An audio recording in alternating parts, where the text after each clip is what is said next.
Natalie Bennett is a politician and former journalist who was leader of the Green Party of England and Wales from 2012 to 2016. And she's here with us just now. Good afternoon, how are you?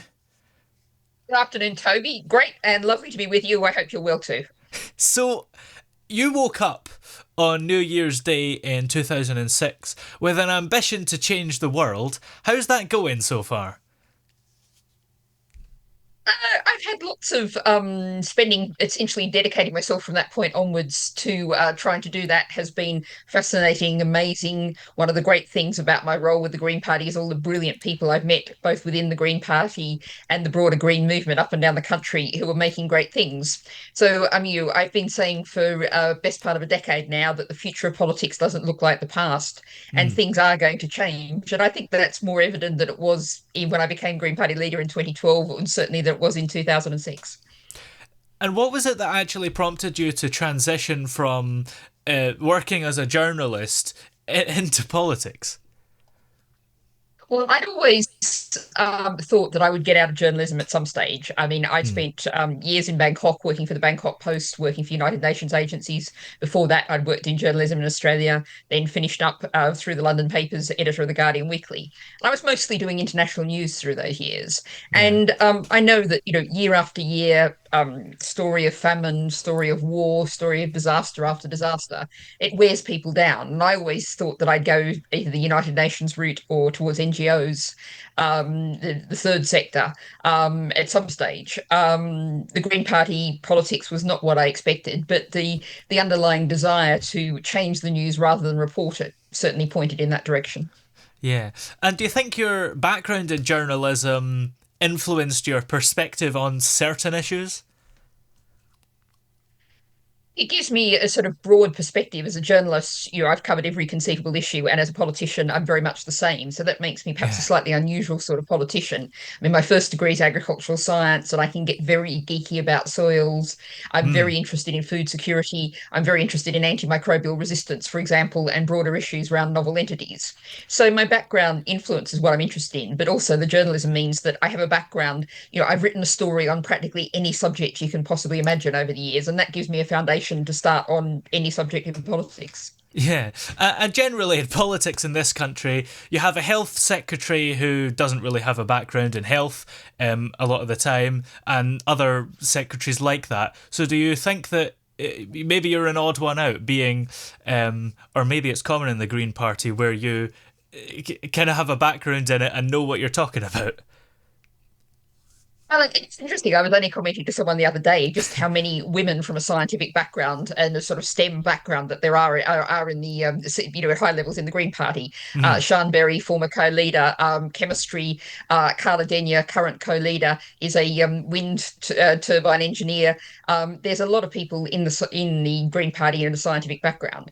But I think in terms of politics, it doesn't necessarily mean, if you're the health secretary or something, it doesn't mean you have to be a doctor. mm, But what we have is an enormous shortage of people across politics generally with a scientific background. And we saw this, for example, recently in the debate in the House of Lords, and even worse in the Commons, on the genetic technology bracket precision breeding. Oh no, it isn't. My mm. addition bill. There just wasn't really, a significant number of people with the scientific background to engage in the debate. Or even, it doesn't mean you have to have a scientific background. You have to be prepared to actually engage in and understand and learn new stuff. Yeah. And people go, oh, it's science, it's all too difficult. And we really cannot afford politicians to do that these days. Yeah, and you mentioned particularly a lot of women in the Green Party that have a lot of good background, and you've in your sort of early years you encountered limitations and stereotypes because of your gender. Do you think that's shaped your perspective and your advocacy for women's issues? Absolutely. And beyond that, Mm, I became a feminist at age 5 because I was told because you're a girl, you're not allowed to have a bicycle. yeah. And, my 5-year-old self thought that was not fair. And I went through certainly all of my school years being told all the time, not only was I not able to do things, not allowed to do something because I was a girl, but I shouldn't even want to do things because I was a girl. And that shaped my background. But that, extends beyond feminism. It's also a sense of, I think everyone in the world should have the chance to develop to their full human potential. And I enormously Mm. believe in human potential. And it's one of the reasons why I'm, an absolute fan of universal basic income. Because I think if we had a universal basic income, people would have the chance to decide for themselves how to spend their own time, energy, and talents. And I think that would be an important step towards an amazing world dealing with so many of the crises that we're now facing. Mm. And you've certainly, in your life, achieved your potential because you were the leader of the Green Party. Did you ever, when you started out in politics, was it an ambition to get that far? Um, Absolutely not. I'm laughing because, I mean, when I joined the Green Party on the 1st of January 2006, it was simply a do something moment. yeah, And indeed, at in the middle of 2012, I was looking to take voluntary redundancy from being editor of the Guardian Weekly, having done it for 5 years. yeah, I had a lovely plan that I was going to take that money and have that year to write a book. I was going to bake bread and grow vegetables and, have a lovely time. And then Caroline Lucas rang up and said she wasn't re-standing for the leadership of the Green Party. And I put down the phone and said, well, let's have the polite version. Oh, hell. Because there in May 2012, that was not my intention at all. mm, I was essentially asked to put myself forward. I thought this is something I can do, that I can see some things that are really worth doing, that there's a pattern to be set here. And so I went for it. It was the first really contested, seriously contested election we'd had as Green yeah. Party leader, because Caroline had been it for the previous two terms that the post existed. And so it was a moment of really saying, well, I'm going to go for it and see what happens. And that's one of my philosophies in life is, you can't necessarily map your path out. You see opportunities, possibilities there, and you try and take them and see what happens. Yeah. Did you ever feel overshadowed by your predecessor, Caroline Lucas, because she was still an MP and you weren't, and for it has been argued that some people viewed her as still the face of the Green Party even after she'd gone. Absolutely, in one sense, yes, I think that's absolutely true, and it doesn't worry Mm. me at all. I'm quite used to people, still to this day, people will email me or ring me up and say, "Oh, we tried to get Caroline to do this, and she couldn't. So could you do this?" And then they usually go, "Oh, perhaps I shouldn't have said that." And I'm like, "Hey, it's Yeah. fine. My ego can take it. It's absolutely fine."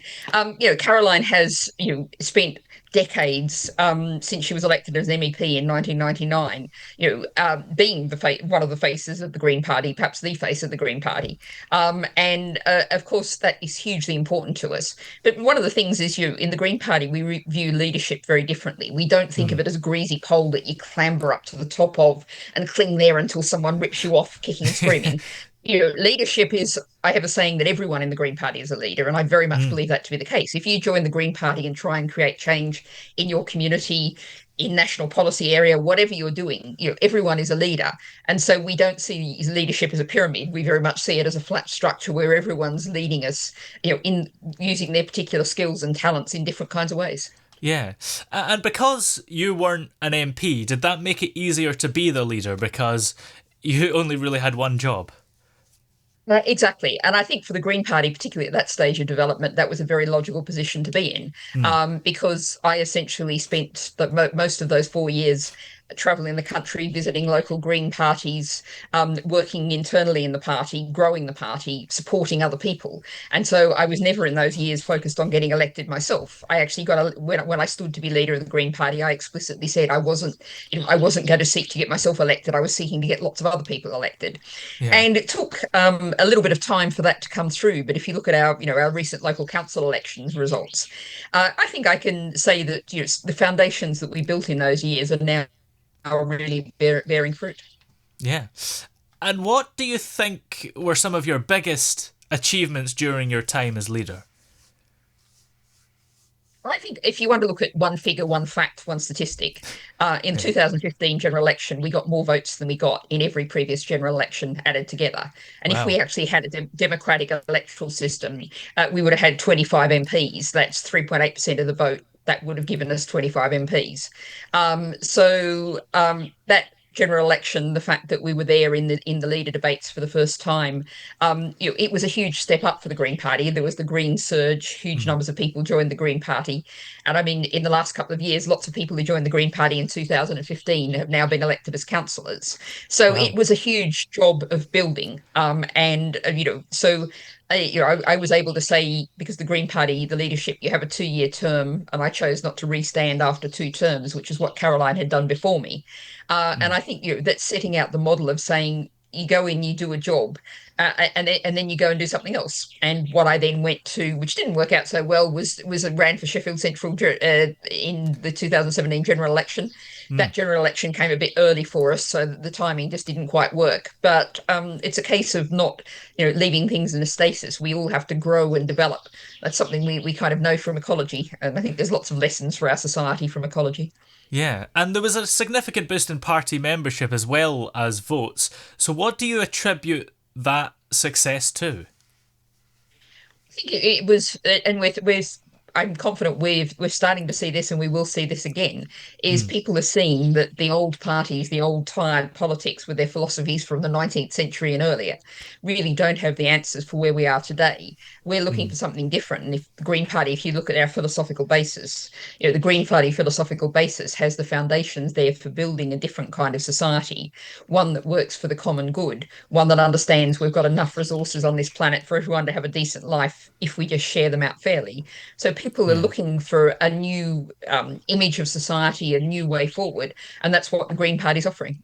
Yeah, and you've alluded to why this is kind of, but despite the increase in membership and votes, it didn't really translate into increased seats. So was that kind of annoying that I suppose because you're a small party and the way the system works, you do really well, but you don't really get anything for it.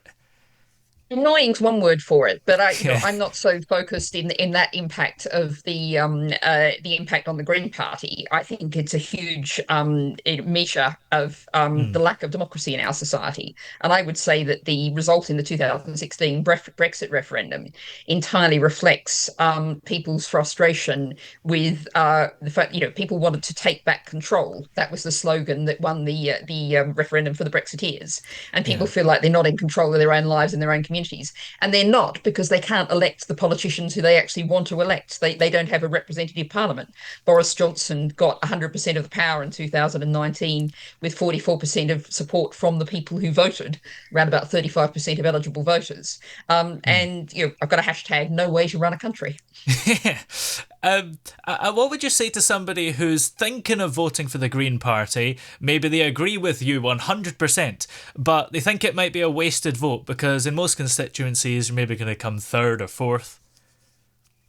First of all, I'd point out that there are many elections occurring in the UK. We've just had local elections where we elected 200 new councillors elected. We now have a record number of councillors. If you look at the graph, and every single one of those in England and Wales was elected under the first past the post system.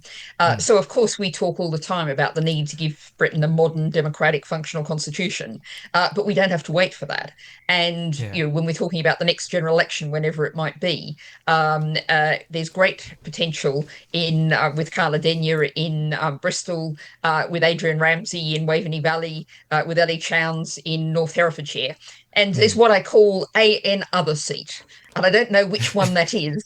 And or even which ones it is. But the world is changing fast. Lots of people are now seeing Greens running their council, part of rainbow coalitions, liking what they see. Mm. And I've long been saying the future of politics doesn't look like the past, and Yeah. that's, I think, very, very evident. So vote for what you want, and you just, there's a good chance you'll get it, Yeah. and you will also be sending a signal that this is the kind of future society you want. Whereas if you vote for parties that are the more tired old, same old, you're sending a signal that you're happy enough with how things are. Mm. And if somebody's absolutely adamant in voting for one of the major parties, because maybe where they live in their council ward or whatever, um, if they vote for Green, they've got no chance. Which one would you say is the least evil? Well, I would say that's easy. Never vote for a Tory. That's a very easy option. In terms of that's a political philosophy based on inequality, based on privatization, based on the dominance of the financial sector. A handful of housing markets. I've just been looking at the stats of they've just forbidden the Green Minister in Scotland Hmm. from including glass bottles in the bottle deposit scheme, having just had a donation from the Wine and Spirits Trade Association. Hmm. That's a very easy one. After that, I'll leave it up to people. But get Greens elected, vote Green is always my message. Yes. Now, you were given a peerage in 2019, which means that you're in the House of Lords, for those who don't know. What are your views on the House of Lords itself? And was that a spider or something that just went across the webcam? Uh, Possibly, it might have been a fly. All right. The It's summer, Yeah. it's the weather we're having these days. Yes, we'll talk to climate change later, to climate emergency later. Um, uh, but Sorry, I've now entirely forgotten what the question was. Yeah. So, what are your views on the House of Lords itself? Oh, okay. Very, very easy. As I told the Yorkshire Post, you can still find the story out there. When Yeah. I was offered the peer, or when it was announced that I had the peerage. My aim is to abolish my own job as soon as Mm, possible. It's sometimes considered a life sentence because, as current things are currently arranged, you are there for life. yeah. But my intention is to institute, as part of a much broader institution of a modern democratic functional constitution, to have a fully elected second chamber, and so therefore I won't be there through the peerage at least anymore. Uh-huh. And how do you imagine the chamber looking, and how will you go about changing it? Because it's something that's maybe deep rooted in our parliamentary system, and it might take a while to change and convince people. Well, I don't think that people really need to be convinced that we should not Mm, have 92 hereditary peers still in the chamber, people who were there simply because of who their father, and it mm, nearly always is their father. All of the hereditaries are currently male, yeah. or indeed because they're a Church of England bishop. I Mm, think there's very few people who will defend the current structure or the patronage structure that puts people in because they've donated a large chunk of money to the Conservative Party. That's no way, hashtag again, no way to run a country. There's a yeah. theme coming along here. Yeah. So I think people's desire for change, but I've actually got this all set out, and I inherited this from Jenny Jones, my fellow Green peer, so I can't take any credit for it. But there is the Elections and Other Reform House of Lords Bill brackets 2019, and that sets up a house where people are elected for one 10-year term on a 5-year in and out cycle, so 50% at a time. Mm, You can't go then from the Lords to the Commons.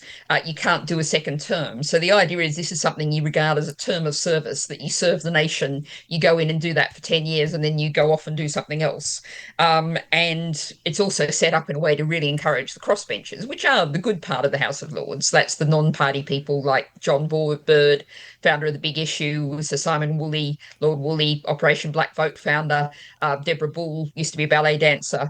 Really good people like that who do good work based on their professional life. It's yeah. possible to set up a list of people who could stand under that banner, and that's something that our system aims to encourage.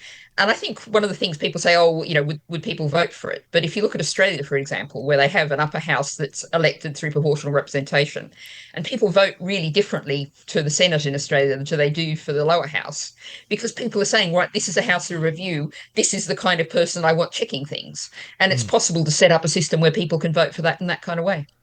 yeah. And would you stand for election in the House of Lords, or will you be done with it when you've achieved your goal? Oh, that's an interesting question. The thing about politics is they never say never. Yeah.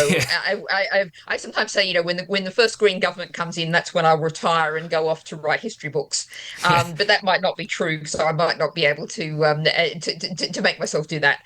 I think we'll have to put that in the we'll see basket. I mean, there's plenty of other things I'd like to do in my life. I've got my first book coming out now. I'm talking to a publisher about a second.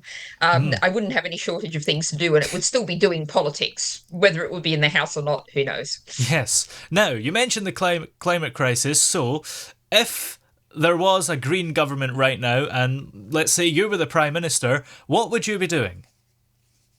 In terms of some of the easy, direct things to do, stop all new oil and gas exploration and development. And you might say that's just what the Labor Party's done finally, and we're very pleased to see that where Greens lead, others follow. We'd be looking at a massive effort to train up people and to insulate the nation's homes to lift the terrible standard of housing stock, because the cleanest, greenest energy you can possibly have is the energy you don't need to use, and that, of course, would help tackle poverty as well. Some of the other things that might be so obvious to you, Mm. education policy. I think we desperately need to stop schools being forced to be exam factories and give Mm. people an education for life, not just exams. So things we can do quickly. Let's abolish Ofsted, abolish SATs, bring back assessment rather than just exams for higher levels, open up our education system. So give people again, and bring in a universal basic income, as I've already mentioned. Mm. That would be a way of giving people security that they haven't got now, when so many people are really worried about being able to keep a roof over their head, food on the table. Yeah. And do you think that issue there, and the current cost of living crisis, intersects with climate change generally? Absolutely. I mean, the climate emergency is having real pressure, real impact on food security. And, we have come a little bit of a way. I was doing an event with a whole lot of farming campaigning people about, sorry, someone is just driving a very noisy car past. Um, Sorry, try that again. I was having a really good farming event last week, or a week or so back, talking about food security, and this was after the government's Farm to Fork summit that they had at Downing Street, which was a Mm. pretty weak effort, but at least it was a step upward from Boris Johnson, who, when asked about food security, said, "Oh, that's a job for the supermarkets." So at least we are Mm. seeing small steps in the direction of understanding we cannot keep relying on the rest of the world to feed us. We're relying on other people's labor, other people's soils, other people's water supplies to feed us. We absolutely have to focus on producing food for ourselves, on producing fresh, healthy food. One of my aims in life, and you'll probably hear me yelling from the rooftops on Twitter when this happens, is I finally get the government to acknowledge that ultra processed food is a category and a huge issue for public health and well-being. Mm. So there's all of those kind of issues that really desperately need to be tackled around food. And the other thing, of course, is insulation, home energy efficiency. Those are two of the big things. The other thing is, of course, relying on private supply of our housing stock.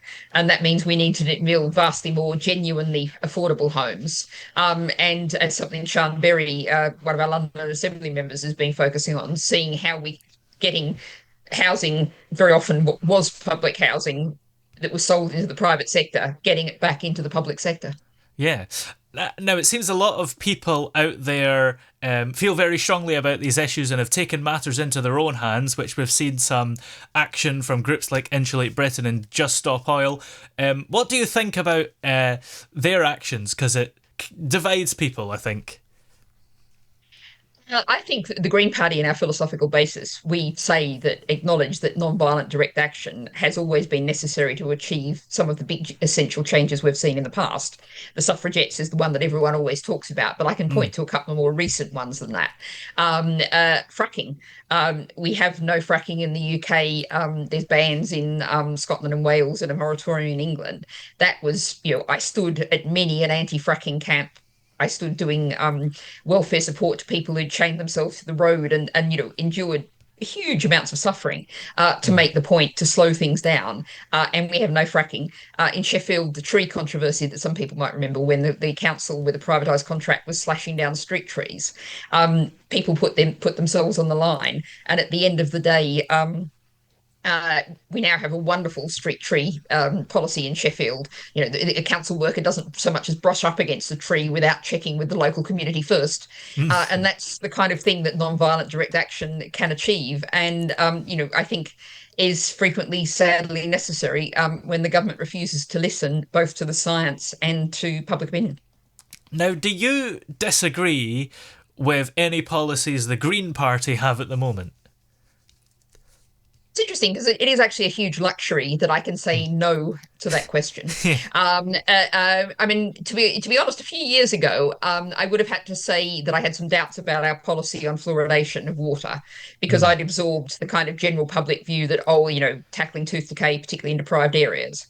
But actually, we've seen both increasing research and I've thought about it more. And the evidence of the benefits simply isn't there. mm, And it's a cover, an excuse to not take the kind of actions that we actually need to take to tackle what's a huge problem of tooth decay in deprived areas, which means targeted efforts targeted at the people who need the help, the families, the children that need it the most. So that is a luxury, I must admit. Although one of the nice things about the Green Party is that the Green Party doesn't whip. So that mm. means, if you're an elected Green or you're representing the Green Party, we don't say you have to stand up there, like as other parties do, and say, I agree with the party policy, even though everyone Mm. can see you've really got your arm twisted behind your back and they know you were fighting furiously against the policy last week. And that whipping is one of the things that causes real distrust of politics. Mm. Whereas in the Green Party, say if you're elected Green, we ask you if you don't agree with the party policy to say, well, my view is this, but the party policy is that. And that's something we are comfortable with because we understand people should be able to speak with their conscience. Does that confuse voters sometimes? Because maybe if they vote for a Green candidate, they expect them to toe the line. I think so because I think people know what Greens are standing for, which is Mm. tackling the climate emergency, giving people true security in life, making the nation, the planet work for people and for nature. And I think people can also understand that sometimes there may be different routes to get to the same conclusion. There's Mm. different ways of going that way, and people may have different views on how you get to a particular point. And that will, I think, will always be. I mean, we're not going to have someone in the Green Party who's going, "Yay, yay, nuclear weapons, we love them." No, no, no. That is not an acceptable Green. There are things that would not fit. Yeah. You would not be there. You would be being the party into disrepute. But Mm. where you actually see this happening, it's usually right. We're all trying to get to this goal. There's two different ways of doing it. There's not one right answer, and people have different views, and that's growing up politics. Yeah. Now, what do you like to do to relax when you're not working in politics and writing books? The writing books is well, it's kind of well, it's sort of work and sort of pleasure as well. Mm. I mean, I love reading different things. I love listening to podcasts. I'll put in a little advert. I have many favorite podcasts, and I usually when I can, I listen to them when I'm walking in the countryside.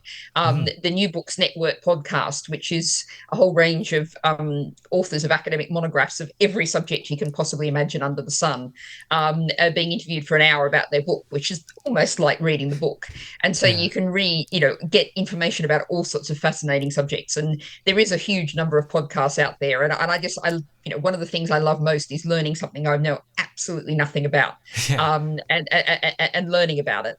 And I mean, I'm just at the moment, by chance, I'm halfway through one on Jewish life in the medieval Middle East, Ooh. which is based on a whole lot of amazing documents found in Cairo. And just listening to that and hearing about that and learning about that is just fascinating. Yeah, that sounds fascinating. And are there any particular TV shows that you're enjoying watching at the moment? I'm afraid I'm a terrible person to ask about TV shows because I don't watch TV. I have occasionally had a Netflix subscription. I've got a weakness for the Last Kingdom Mm. series, and actually they've just had a movie out that finishes off the Bernard Cornwell books. And it is my intention to get a 1 month Netflix subscription and watch that at some stage. But sorry, popular culture is not my special subject, I'm afraid. So you wouldn't appear on any TV shows at any point. You're not thinking of going back to Australia around November time to eat some kangaroo's testicles. Being a vegetarian, I think that would be a bit of a problem. Oh yeah, I think they give you like vomit fruit if you're a vegetarian, which is even worse apparently. I have a dim idea what you're talking about, and that's literally it. Well, you've got your book, which is coming out soon. It's called Change Everything, and it's sort of based on people crowdfunding it, right? It's published through Unbound, and I really love this model because it's kind of like if you go back a few centuries, it used to be that aristocrats would pay for an author to write a book and get a book published, and so there'd be a Mm. large bit in front saying this aristocrat is a wonderful person, and the author would write all this probably untrue spiel about how wonderful they are. This is the democratic alternative. It's a bit like lots of people, lots of the podcasts I know are funded through Patreon, other Mm. crowdfunding models. So it's a chance where everyone has a chance to contribute. And that very much echoes the contents of the book because the subtitle is Common Sense Politics for the Age of Shocks. And as I make clear in it, this really is essentially a boiling down of 10 years of public meetings where I've been speaking to, engaging in conversation, answering questions. And indeed, lots of the things in the book have come from ideas people have given me, people have said in public meetings up and down the country. So it is, as democratically created as a book could possibly be. And so that the model really fits. And just to put the little advert in, change Mm. everything, common sense politics for the age of shocks. If you Google that, you can still put from £10 upwards, which will get you the ebook, still get your name inside, testing to the fact that you supported it. Mm. What if people don't want their name to say that they supported it? I don't know. Maybe they want to read it as an impartial observer. Well, you can still you have a choice right up to when the book goes to the printers, essentially. So you'll have a choice for about a year whether you finally want to or not, or if you change your mind later or whatever. So you put money in without putting your name in. But I really like the fact that there's going to be many hundreds of people who contribution to the book is actually recorded in its pages. Yeah. Now, what are your predictions for the Green Party at the next general election, shall we say, in terms of seats and votes? Votes. I haven't really worked out the figures on the votes, but certainly in terms of seats, I think 5 seats and upwards. I've Mm. already named some of the seats: Carla Denyer in Bristol, Adrian Ramsey in Waveney Valley, Ellie Chowns in North Herefordshire, and a mystery one or two or more coming from who knows where. So I think 5 seats and upwards, and of course there's some people are going around suggesting this might all next election might be a done deal and Labor might sweep it through, and that's Mm. possible, but I think it's actually unlikely. So 5 seats could turn out to be very significant indeed. Yes. But what I'm also focused on, and the next election where we know the result is we know when it's going to be. Yeah. Is the next May next year. There'll be another big set of council elections, and we've now got at last count 473 principal authority council elections, and that's up from 75 8 years ago. We're aiming for 900 councillors after those coming elections, and that's a very nice number, but would also mean in the local government association we then have our own group in the local government association. So it will be Yeah. another real step forward for the party. Yes. Well, where are we able to keep up to date with you and find the book, of course? Okay, well, the book is if you look on unbound.co.uk, you'll find Natalie Bennett, or look on my website, which is nataliebennett.org.uk. You will find me on Twitter, on Facebook, on Instagram, on LinkedIn, and on TikTok, one of the few Oh, members of the House of Lords on TikTok. yes. Well, just before we go, to put you completely on the spot, is there a particular song that we can play for you? Ooh, okay. This is going to be very, very reflecting my age, but I think it's a very, very powerful anti-war song. Drawing on my Australian origins, I was only 19. A song about a young man going off to war and coming back maimed, and it's a sign of what bad political choices do.